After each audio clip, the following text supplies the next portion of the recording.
Hello and welcome everybody. So in our last session we have seen till the letter formation. हमने देखा था कि phonics में letter formation plays a very important role. Now here pencil hold because letter formation करते वक्त जो गड़बड़ी या गलती होती है उसमें सबसे ज्यादा जो परेशानी जहां आती है how to hold the pencil. As we are teaching the foundation stage, how to hold the pencil correctly, that is very very important. This word can you see here, tripod grip. Okay, tripod grip means always teach the students to hold the pencil with the three fingers. The three fingers makes the tripod grip. Okay तीन fingers होंगे तब वो tripod grip बनेगा, जैसे कि आप इधर picture में देख सकते हैं. The index finger and the middle finger touches the thumb. ऐसे करके थ्री फिंगर्स आना चाहिए. कई हैं तो ओनली इंडेक्स फिंगर और थंब के साथ में राइटिंग कर रहे हैं. तो कई जब जैसे हम एडल्ट हो जाते हैं तो हमें आदत पड़ जाती है एक के साथ लिखने की, है ना. तो हम क्या करते हैं, धीरे ओनली इंडेक्स फिंगर के साथ लिखने की हमें आदत पड़ जाती है. But the thing is, initially to hold the pencil properly, the two fingers should be there onto the pencil. जो इनिशियल टू फिंगर्स है, index finger and the middle finger, ये दोनों होने चाहिए and there should be a proper tripod grip as shown in the picture.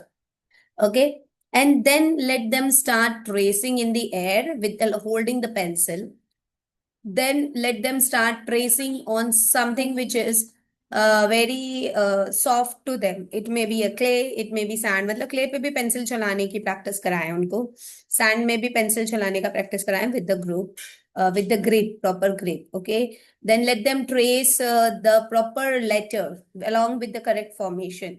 Maybe the capital letters or the small letters or both together on the sand, on the rice, on the this, or they can also write it on the slime. Okay, और बहुत सारी चीजें आजकल तो आ गई है. They can write it on a rice bag. ठीक है, किसी पे भी लिख दें, सैंड पे लिख दें. यूजुअली सैंड ट्रेसिंग हम कराते हैं और इससे पहले हमें कराना होता है सैंड पेपर पे, only with the finger, so that the correct formation they understand, which we have done in our last session. So how to hold the pencil with a proper tripod grip. Tripod grip is very, very important.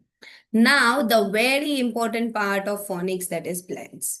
बहुत ही एक important part है phonics का, which is called as blends.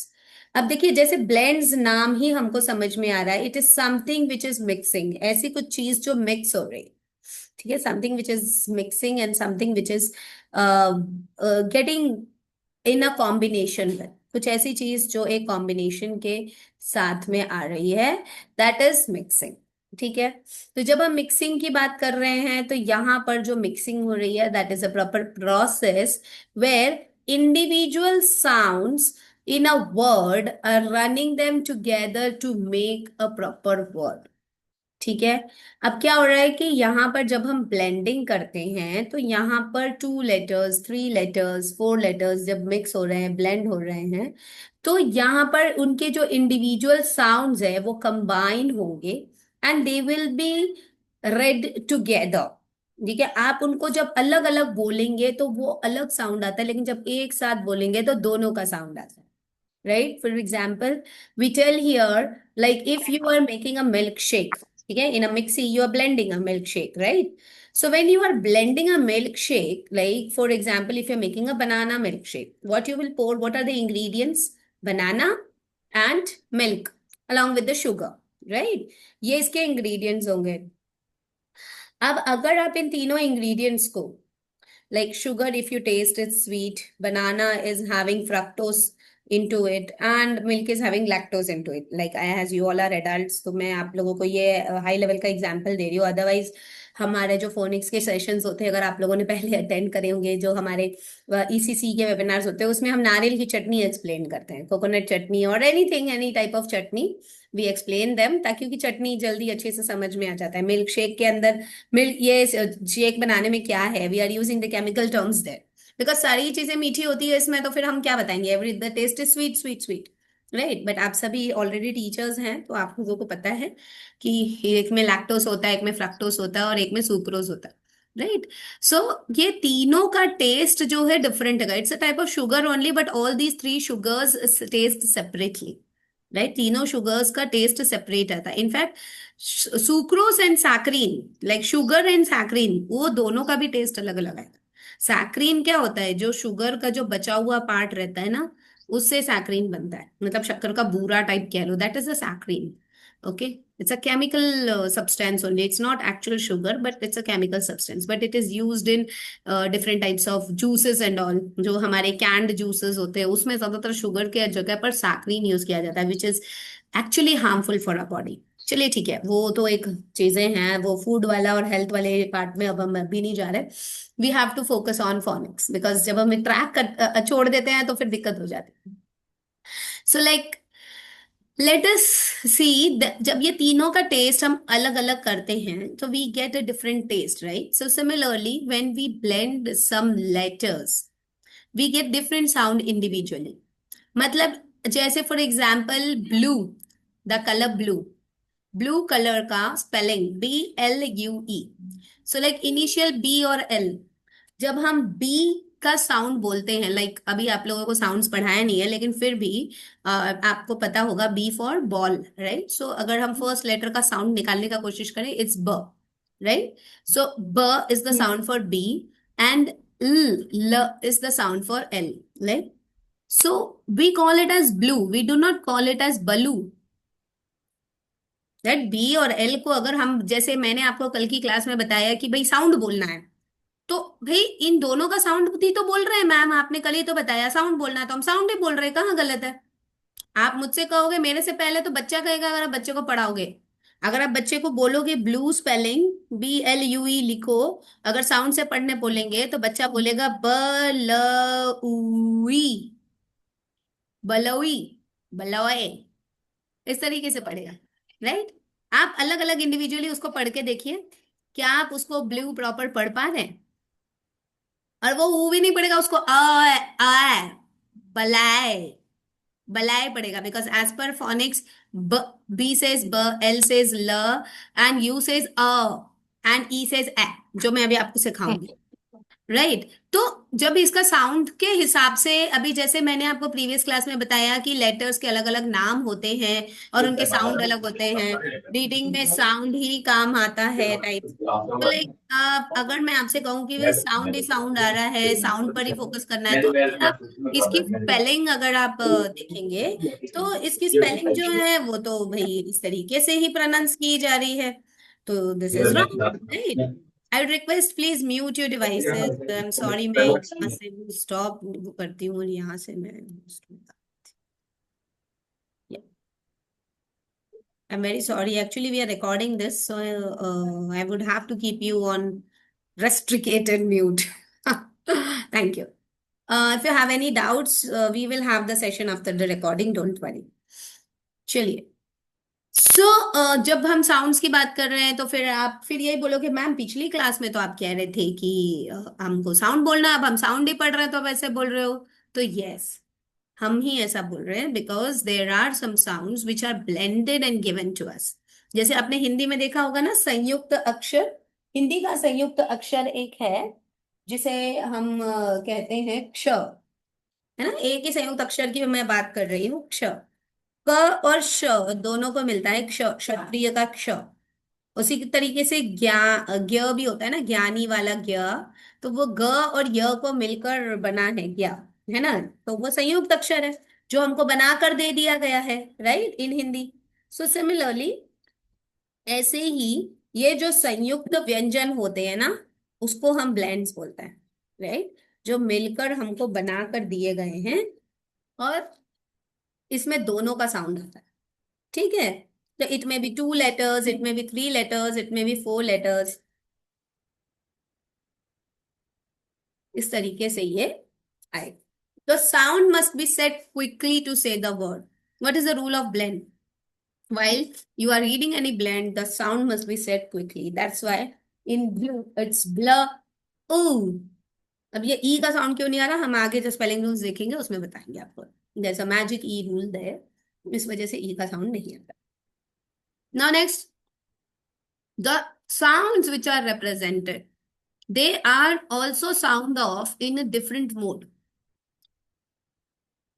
अब जब दो letters एक साथ mix होते हैं, जैसे यहाँ पर ये लड़की जो लेटर बना रही है, वर्ड बना रही है, इट्स स्टार, स्टर, सटर नहीं, स्टर। फिर आर, ए और आर दो अलग डायग्राफ हैं, और स्टर अलग डायग्राफ है। दो डायग्राफ्स को मिक्स कर दिया तो ये बन गया कॉर्ड ग्राफ। ठीक है, ये सारी चीजें हम लेवल 2 में सीखेंगे। Actually it's not level 2, but we have framed the full master trainer course in 4 levels actually. But as per Jolly Phonics, there are no 10 levels. ठीक है, ऐसे कोई 10 लेवल्स नहीं होते हैं। बट हमने आपको सिखाने के लिए 1 महीने में जो ये कोर्स डिवाइड किया है, फ्रैंकली स्पीकिंग, ये जो कोर्स आपको 1 महीने में इतने नॉमिनल एनर्जी एक्सचेंज में मिल रहा है, आप कहीं पे भी इंस्टाग्राम पे, फेसबुक पे या कहीं पर भी देख लीजिए। ये जो कोर्स हम आपको करा रहे हैं मात्र 7 डेज में या 4 डेज में करा के, ये 4 to 5 के नीचे चार्जेस लेते ही नहीं है। हम एकदम नॉमिनल फीस लेते हैं, और इसके साथ साथ में आपको ये जो कोर्स कराने के साथ साथ में हम पूरे 20 डेज का मास्टर ट्रेनिंग क्लास लेते हैं। अब देखिए, सैटरडे संडे हमारी क्लास लगती नहीं है, मंडे टू फ्राइडे लगती है, तो भाई 4 वीक्स में 5 डेज क्लास लग रही है, 5 4 20। तो 20 डेज में हम आपको धीरे धीरे जो ये सिखा रहे हैं, इसमें हमने इसको पूरा 4 लेवल्स में डिवाइड किया है। But it's not actually levels in Jolly Phonics, आपको इसकी जानकारी होनी चाहिए न कल को आप बोलो कि जॉलीफोनिक्स में 4 लेवल होते हैं और जॉली ग्रामर में 6 लेवल्स होते हैं। यस, जॉली ग्रामर में 6 लेवल्स होते हैं, जो हम अगले सेशन में सीखे, मतलब अगले महीने हमारा जॉली ग्रामर आएगा। जो लोग बीएस ब्रिज कर रहे हैं वो जॉली ग्रामर भी सीखेंगे, पब्लिक स्पीकिंग भी में भी इन्वॉल्व रहेंगे। लेकिन जो लोग ओनली फोनिक्स के लिए आए हैं, वो 1 महीना इनका 20 डेज का सेशन लगेगा, and then if they want to enrol themselves in Jolly Grammar, then yes, surely they can enrol themselves. So basically ऐसे कोई 4 लेवल्स नहीं होते हैं। The Jollyphonics is nothing but understanding the letter sounds and the blends and how to mix, how to segment and how to blend. बस यही जॉलीफोनिक्स होता है। ठीक है, कैसे आपको ब्लेंडिंग करना है, कैसे आपको साउंड को मिक्स करके, और फिर आपको पढ़ना कैसे, how do you have to read. Spelling rules is merged with Jolly Grammar. Jolly Grammar के साथ स्पेलिंग रूल्स मर्ज किया जाता है, जो ग्रामर के एक कॉन्सेप्ट के साथ में स्पेलिंग रूल्स को कराया जाता है। But here in this 20 days master class we are going to cover the spelling rules as well. So आपको जॉली ग्रामर में सिर्फ ग्रामर का जो फाउंडेशन पार्ट में जो जरूरी है, हम उतना ही कवर करेंगे, बिकॉज जॉली ग्रामर है 6 लेवल्स। यस, 6 लेवल्स की हम प्रॉपर इंट्रो देंगे आपको, कैसे क्या पढ़ाना होता है। पूरा जॉली ग्रामर 6 लेवल्स अगर करना है तो वो पूरा 3 मंथ्स का कोर्स होता है। ठीक है, it's a full 3 months course, जहां पे आप पूरा grammar with practice and exercise आप अलग से करते हो। बट यहाँ पर पीएस ब्रिज में हम बिकॉज प्री स्कूल का सीख रहे हैं, तो प्री स्कूल का पूरा बेसिक फाउंडेशन समझेंगे कि क्या बच्चों को ग्रामर का पार्ट कैसे क्या पढ़ाना होता है। और उसके बाद जो बचे हुए जो 3 लेवल्स है, उसका हम इंट्रोडक्शन देंगे, ताकि as a teacher you should know what comes in level 4 5 and 6, right? But level 4 5 and 6 is for higher classes, 6 7 8 9 10 classes के हिसाब से रहता है, according to Indian curriculum, but according to UK curriculum it starts from class 4। Class 3 और 4 से वो start कर देते हैं लेवल 4 5 6, मतलब till they reach class 7 the grammar course is full completed। Okay, so it is that way according to UK based curriculum, because from nursery they start with the jolly phonics only। वो ABCD नहीं सिखाते हैं, वो SAT IPN ही सिखाते हैं। ठीक है, और वो जॉली फोनिक्स की जो बुक्स है 6 लेवल की, प्यूपल बुक 1 2 3 ऐसे 6 बुक्स आती हैं स्पेलिंग्स की, वो, और जॉली फोनिक्स जो इनिशियली रहती है, जो किंडरगार्टन के लिए होती है। प्री स्कूल्स में तो जॉली फोनिक्स ही होता है। फिर क्लास 1 से लेकर क्लास 6 तक जो है, इनके level 1 level 2 level 3 level 4 level 5 level 6 ऐसे करके रहती है, जिसके साथ साथ वो स्पेलिंग रूल्स उनका चलता जाता है along with the chapters, and that's why they are well versed in English, right? चलिए, so ये हो गया हमारा जो बेसिक पार्ट, जो इंडिया और यूके को अगर हम कैलकुलेट या टैली करते हैं। वार्डरोब में इस तरफ अरे ये बड़ी किचन। सो बेसिकली डायग्राफ्स क्या होते हैं, ट्राइग्राफ्स क्या होते हैं और क्वाड्राफ्स क्या होते हैं, ये सारी चीज हम जो हमारा सेकंड लेवल है उसमें हम बेसिकली देखेंगे। सो नाउ अगर आपने बच्चों को ब्लेंडिंग सिखा दी तो आप बच्चों को जान तो अगर आप बच्चों को ब्लेंडिंग सिखा देते हैं तो बच्चे प्रॉपरली प्रोनाउंस कर ले, right? Blending is joining the letters and reading it together, right?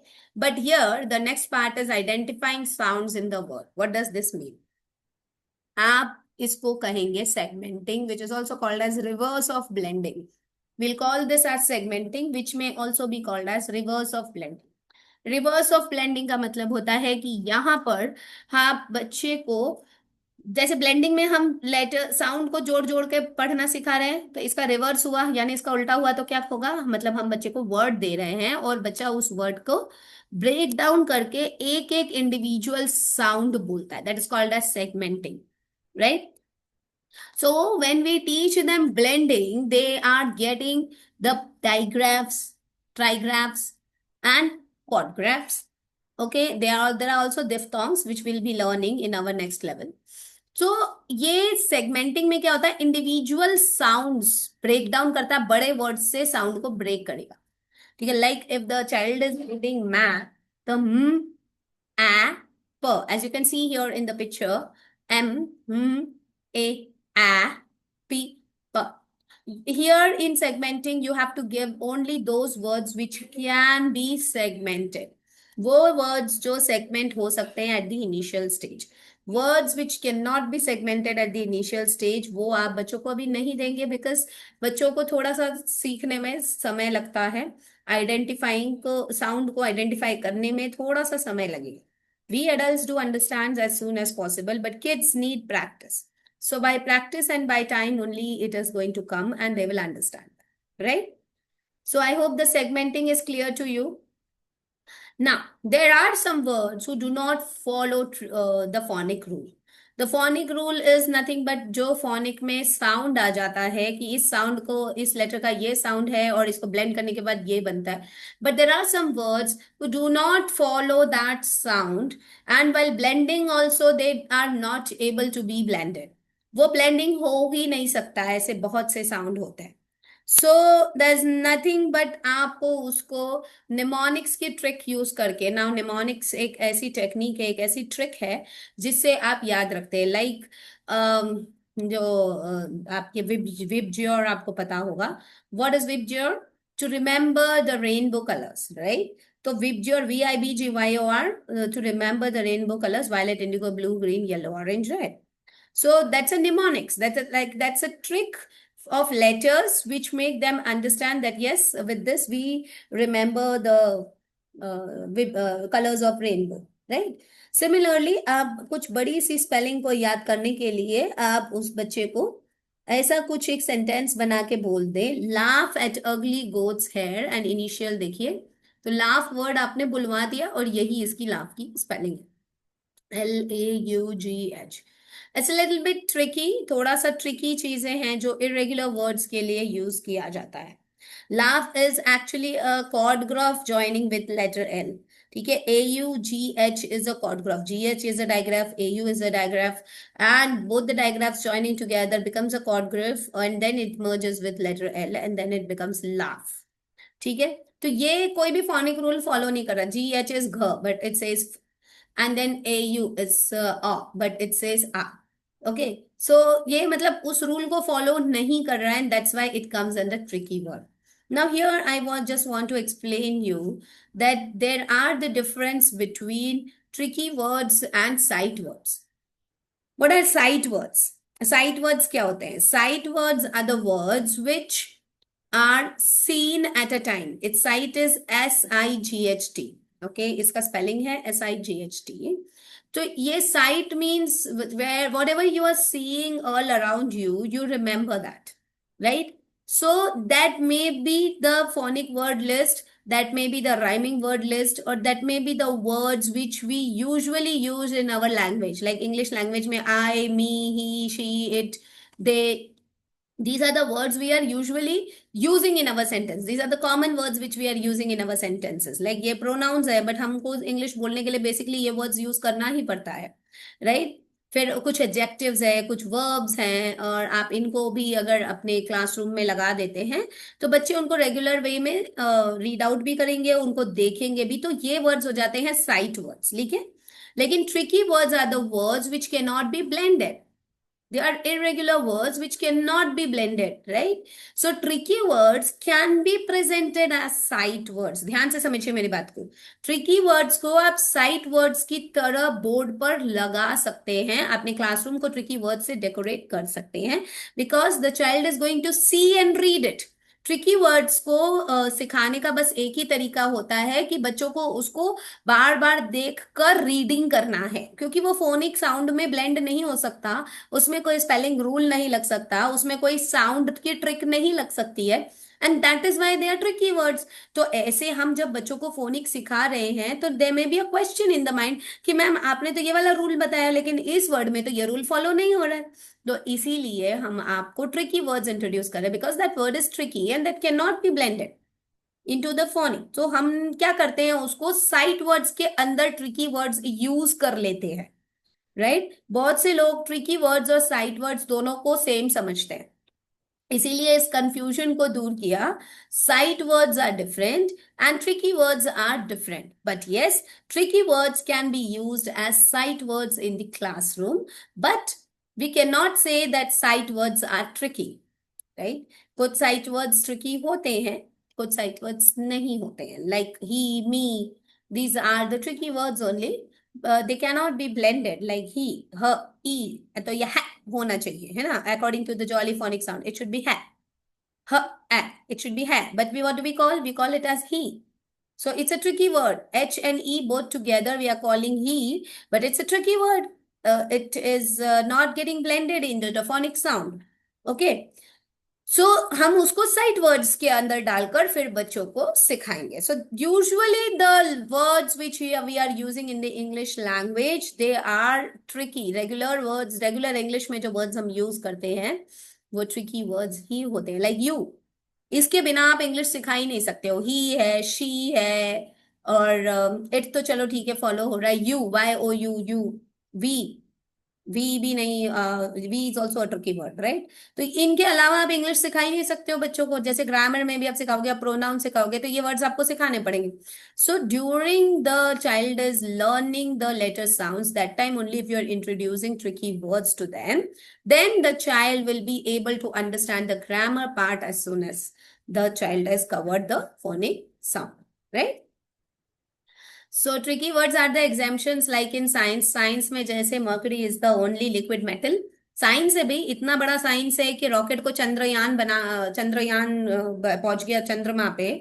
Science इतना आगे बढ़ चुका है, लेकिन उसमें भी एक्सेप्शंस है. तो फिर तो ये भी इट्स अ mere लैंग्वेज, ये एक अकेला लैंग्वेज है, तो इधर भी एक्सेप्शंस होंगे. तो those exceptions we only have to learn. But yes, with phonics we are reducing 89% of mugging up load. Rote learning जो है 89% रिड्यूस हो रही है, और कुछ ही वर्ड्स होते हैं वो हमें ध्यान करने पड़ते हैं, जिन्हें हमने साइट वर्ड्स में डाल दिया तो रोज देख देख कर भी याद हो जाता है, ठीक है? तो लाइक हो जाता है ये चीजें. नाउ जैसे हम हमारे घर के शेड्यूल को डेली फॉलो करते हैं, करते करते याद हो जाता है, बोलते बोलते याद हो जाता है, तो ऐसे ट्रिकी वर्ड्स को भी क्लासरूम में रेगुलरिटी से डालें तो वो चीजें अपनी प्रैक्टिस में आ जाती है. Now here are some terminologies which as a phonics master trainer you must be aware of. आप अगर phonics master trainer हैं तो आपको इन words की पूरी जानकारी होनी चाहिए. Now first understand what is phoneme and what is grapheme. The meanings are written here, but I'll explain this in brief. Phonemes. Phonemes mean the letter sound. Then graphemes. Graphemes means the correct letter sound with the correct formation. मतलब formation आ गया, मतलब क्या, यहां पर हम present करके बता रहे हैं, ठीक है? जो हम लिखावट में प्रस्तुत करते हैं, the thing which we are writing and presenting, and the thing which can be seen, okay, that is grapheme. But what is phoneme? Phoneme is the sound which cannot be seen, it can be heard, ठीक है? वो सुनाई देगा, वो feel होगा। It may also vibrate, phoneme can vibrate also, ठीक है। Phoneme एक हमारा जो साउंड आर्टिकुलेशन होता है उसमें वाइब्रेशंस को भी फील करता है, और वो जो साउंड है वो आर्टिकुलेशन को भी अंडरस्टैंड करता है, बट यस ये दिखता नहीं है, it is not seen. So phoneme you can say it's an ear and grapheme it's an eyes, आंख और कान, ठीक है। फोनीम फोनिक्स की कान है और ग्राफीम फोनिक्स की आंख है, जो हाथों से प्रेजेंट होती है, ठीक है। The letter which we can see and which is presented in the correct formation, जो उसका फॉर्मेशन है वो जब हमको साउंड का दिखता है, that is called as grapheme. और जो साउंड जो हमें सुनाई देता है, that is called as phoneme. Phono means sound, emes other letter, ईम्स का मतलब, नीम्स का मतलब, ईम्स का मतलब होता है लेटर, ठीक है। और फोनो means sound and graph means something which is presented on the paper, ठीक है। कुछ पेपर पे जो प्रेजेंट किया जाता है that's called as a graph, ठीक, ठीक है। Now next, blending. As we have learned earlier, blending is combining the sounds together. So when we combine the sounds together, जब हम sounds को combine करते हैं तब हम उसे क्या कहते हैं, blending. We are blending the letter sounds and giving the word. Okay उस साउंड को एक साथ में मिलाकर हम एक नए वर्ड का उच्चारण करते हैं, we pronounce that word by mixing the sound together. Okay, now next, segmenting. Identifying the sound in the word is called as segmenting. This means that when it's actually reverse of blending, यहाँ पे जब हम sound को break down करके और फिर उसको identify करते हैं इंडिविजुअल लेटर्स को। लाइक फॉर एग्जांपल, यहाँ पे एक छोटा सा एग्जांपल देती हूँ। Like if you become a guest at somebody's house and the host is presenting you something favourite dish of yours and in a different way. अगर आप किसी के घर मेहमान बन के जाते हैं और जो जिसके भी घर जा रहे हैं वो यदि आपको प्रेजेंट करता है कुछ भी खाने के लिए रेसिपी, तो वो अगर आपको खाने पे दे रहा है तो आप जैसे उसको टेस्ट करते हो ना, तो आप पहले बोलते हो अरे इसमें इलायची डाली है आपने, कैसे पता चला भाई आपको। मान के चलो आपको उन्होंने हलवा दिया है, गाजर का हलवा फॉर एग्जाम्पल, आपने गाजर का हलवा खाया, ठीक है। जैसे ही आपने उसको टेस्ट किया, आपने उसमें इलायची का टेस्ट फील किया, तो आप तुरंत बोलोगे ना कि भाई नहीं इसमें इलायची का टेस्ट आ रहा है। आपने इसमें इलायची डाली है, आपने इसमें जो घी कौन सा वाला यूज किया है, बहुत घर का घी यूज किया है क्या, खुशबू से पता चल जाता है ना। So what is this, this is you are identifying the taste in an readymade dish, है ना। आपको गाजर का हलवा बना बनाया मिला है और आपने उसमें टेस्ट आइडेंटिफाई किया है ना। उसी प्रकार जब आपको बना बनाया वर्ड मिल जाता है और आप उसमें साउंड को आइडेंटिफाई करते हैं, that means the child has become master in phoenix. अगर बच्चा ये कर ले रहा है दैट मीन्स बच्चा अब मास्टर हो चुका है, अब उसको दिक्कत नहीं आएगी लेटर्स से स्पेलिंग बनाने के लिए। Because really it becomes very difficult, हम पढ़ रहे हैं ए और जब स्पेलिंग बना रहे हैं तो चीजें हो रही है, अलग दिक्कत आ रही है। सो दैट इज डिफरेंट, ठीक है ना। The next is tricky words. I have just given a very good note in tricky words. Words which cannot be blended into sounds are tricky words. Next, digraph. When two letters mix together and make one sound, it can be two types of digraph. Digraph दो type के हो सकते हैं. One can be vowel digraph and second can be consonant digraph. यानी दो vowels एक साथ mix भी हो सकते हैं, दो consonant एक साथ mix भी हो सकते हैं, या एक vowel और एक consonant भी mix हो सकता है। यहाँ पर सिर्फ दो लेटर्स की बात कर रहे हैं। दो लेटर्स जब एक साउंड देते हैं, जब दो लेटर्स एक साउंड देते हैं तो या तो दो में से कोई एक साइलेंट हो जाता है और या तो फिर दोनों में से ही कुछ अलग साउंड आता है, ठीक है, जो एक मर्ज्ड साउंड रहता है, ठीक है। Next is trigraph, same like digraph. Graph means the thing which is presented, graph मतलब जो चीज दिख रही है ना। मैंने अभी आपको ग्राफीम में समझाया। So when two letters make one sound, तो डाइग्राफ दिखने में कितने लेटर्स हैं, दो लेटर्स, साउंड कितना आ रहा है, एक। उसी प्रकार ट्राइग्राफ दिखने में कितने लेटर हैं, तीन, तो साउंड कितना आएगा, एक। मतलब साउंड कितना ही, दो लेटर्स मिक्स करो तो भी one sound, three letters mix करो तो भी one sound, next quadgraph four letters mix करो तो भी one sound. Okay, so that can happen, right? So these are the terminologies: phonemes, graphemes, blending, segmenting, tricky words, digraphs, trigraphs. Okay, so अब इसके बाद आ जाता है हमारा next part, that is phonemic awareness. This is to be known by you, ये आपको अच्छी तरीके से पता होना चाहिए। What is phonemic awareness? Phonemic awareness का मतलब होता है कि अगर बच्चा साउंड से अपनी स्पेलिंग्स को रिलेट कर पा रहा है तो वो आपके फोनेमिक अवेयरनेस की तरफ आगे बढ़ रहा है। मतलब बच्चे को फोनेमिक अवेयरनेस है, यानी फोनिक्स की जानकारी है। If the child is able to isolate the sound, यानी साउंड को ब्रेक कर, आइसोलेट मतलब अलग अलग करना, ठीक है ना? So when the child is able to isolate the sound, when the child is able to blend the sound, the child is able to segment the sound, the child is able to manipulate different sounds। manipulate मतलब जैसे अगर हम eight words eight sound पढ़ाते हैं ना, तो eight में हम फर्स्ट कॉन्सोनेंट चेंज करते हैं, जैसे सी लगा दिया तो कैट, एम लगा दिया तो मैट, तो मतलब वो मैनिपुलेशन सीख पा रहा है। मतलब एक साउंड को फिक्स रखना है और फिर दूसरा जो कॉन्सोनेंट उस चेंज हो रहा है तो बस एक ही को चेंज करते जाना है, तो that is manipulation of sound. तो ये with practice only the phonemic awareness will come to the child. बच्चे के पास में प्रैक्टिस से ही फोनेमिक अवेयरनेस जो है वो आएगी, right? So this is the thing which we have to teach them। isolate the sound means segmenting, ठीक है? blending the sound is blends, segment the sounds means different type, हर एक letter sound आपको बोलने आना चाहिए। manipulation of sound I just explained you। Now next is phonological awareness। अब phonological awareness और phonemic awareness दोनों में अंतर है। Phonological awareness is the ability to hear the sound is called as phonological awareness। इसका मतलब है कि जब भी बच्चे को हम कोई लेटर का साउंड बता रहे हैं तो बच्चा उसको प्रॉपर वे में बोल पाए, क्योंकि कुछ बच्चे अच्छे से बोल लेते हैं, कुछ बच्चे नहीं बोल पाते हैं।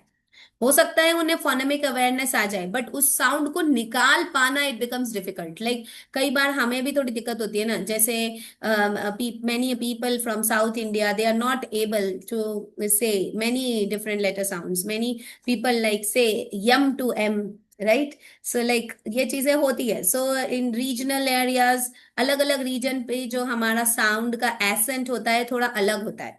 So that accent is called as phonological awareness। What is the exact sound, or you can say what is the exact pronunciation which is to be said? That is phonological awareness। That is totally different from phonemic awareness to phonological awareness, right? Phonological awareness तभी आएगा जब आप proper way में उसे pronounce करेंगे। So if you are able to pronounce in a proper way, then only you will have a proper phonological awareness। And this is very tasking in classroom। मुझे पता है ये बहुत ज्यादा टास्किंग होता है। छोटे बच्चों के साथ में बहुत जल्दी फोनोलॉजिकल अवेयरनेस नहीं आएगा, और खासकर इंडियन बच्चों में फोनोलॉजिकल अवेयरनेस नहीं आता। और आप इंग्लिश भाषा ऐसे देख लीजिए ना, पूरी एक जैसी लगती है, इसीलिए उसमें फोनोलॉजिकल अवेयरनेस है। बट हमारी हिंदी भाषा में इतना फोनोलॉजिकल अवेयरनेस नहीं है। हर एक अपना एसेंट डाल देता है, हर एक व्यक्ति जब अपना एसेंट डालता है तो जिस तरीके से उसको प्रेजेंट करता है हमें उसी में मजा आता है।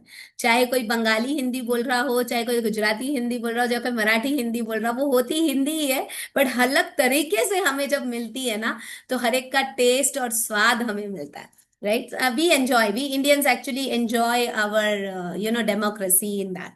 but in English कहीं पे भी चले जाओ, आप अमेरिका चले जाओ, इंग्लैंड चले जाओ, आप कहीं पे भी, स्पेन चले जाओ, कहीं भी चले जाओ, आपको हर जगह इंग्लिश का आर्टिकुलेशन एक ही मिलेगा आपको। बिकॉज इंग्लिश में एक फोनोलॉजिकल अवेयरनेस नाम का पार्ट रहता है जो एक ही चीज फॉलो करता है। आप कुछ भी जेमिनाई से बात कर लीजिए, चैट जीपीटी से बात कर लीजिए, आप उनके एसेंट को देखिए, और वही जब आप उसका लैंग्वेज चेंज करके हिंदी, मराठी, हिंदी, गुजराती, बंगाली जो भी करो तो उसका एसेंट जो होगा ना बिल्कुल रीजनल होगा, राइट? सो ये डिफरेंस है टीचर्स, ये this is a very big and vast difference in this, ठीक है? अब हम मेन पार्ट पे आ जाते हैं। We what are we going to learn in phonics? हम फोनिक्स में क्या सीखेंगे? We are going to learn the 42 sound which can be explained with the story, action, correct flash card, correct letter formation and song, ठीक है? तो यहाँ पर देखिए फ्लैश कार्ड्स और लेटर फॉर्मेशन, इसके लिए हमने आपको ऐप जो ईसीसी कर रहे हैं उन्हें बताया है। जो अभी ये लोग अभी अभी ज्वाइन हुए हैं, हम आपको ऐप का इंट्रोडक्शन दे देंगे। उस ऐप में आपको जॉलीफोनिक्स का ही ऐप है, सर्टिफाइड ऐप है, वहां पे आपको correct letter formation and correct flash card आपको मिल जाएगा। Here we will be presenting only 4 things with the 42 sound. हम प्रेजेंट करेंगे स्टोरी, हम प्रेजेंट करेंगे एक्शन और फिर सॉन्ग, और इसके साथ साथ में करेक्ट उसका साउंड। ठीक है, ये चीजें हम डिटेल में सीखेंगे। सो यहाँ पर देखिए लेटर फॉर्मेशन किन किन तरीके से सिखाना चाहिए। यहाँ पे लिखा है first see the correct letter formation, then feel the letter, like you can make them feel in anything, velvet में, सैंड में, किसी में भी ट्रेस करा के let them feel the letters. Then write the letter in the air. You can just make them write the letter in the air, and then फिर उसके बाद नोटबुक में चाहे स्केच पेन से लिखवा लें, चाहे क्रेयॉन से लिखवा लें, और किसी से भी लिखवा लें। जल्दी यार। So these are the 42 sound. अब एक, ये सारी चीजें वैसे तो हम आपको ग्रुप में ये भेज देंगे, आपको लिखने की जरूरत नहीं है क्योंकि आप हमारे एक्स्ट्रा सिविल क्लास बैच में हैं। अगर आप हमारे किसी वीटीसी से जुड़े हुए बैच में होते तो भाई मैं आपसे कहती कि प्लीज इसको लिख लीजिए जब तक मेरे को सुन लीजिए। But yes, for you all I can not force you all, और आप लोगों को असाइनमेंट बनाने की भी कोई जरूरत नहीं है। ठीक है, नोट्स वगैरह कुछ भी बनाने का जरूरत नहीं है, जस्ट आप इन पीडीएफ्स का प्रिंट आउट ले लीजिएगा, तो आप लोग इसको अच्छे से समझ लेंगे। एक बस छोटा सा बात, इसके बाद में हमारा क्लास एंड हो जाएगा, तो क्लास जैसे ही एंड होता है रिकॉर्डिंग्स आज हम डाल देंगे, और आज आप लोग को भेजेंगे। कल बहुत ज्यादा थक गए थे तो डाल नहीं पाए। फटाफट से इस चीज को समझ लेते हैं। Every 42 sound has is divided into 7 groups. Each group has 6 sound. ठीक है, अब इसका 6 साउंड है और 7 ग्रुप्स है, इसीलिए ये 42 है। और कैसे ये 42 हुआ और क्यों इस सीरीज में आ रहा है, ये चीजें हम देखेंगे कल। Okay, I hope what ever you have learn today, आपने बहुत अच्छे से उसको सीखा और समझा होगा। प्रैक्टिस जरूर करिएगा, इसे छोड़िएगा नहीं, और रेगुलर क्लास में आइए ताकि आप फोनिक्स को अच्छे से समझ सकें। ठीक है, now I am stopping the record here.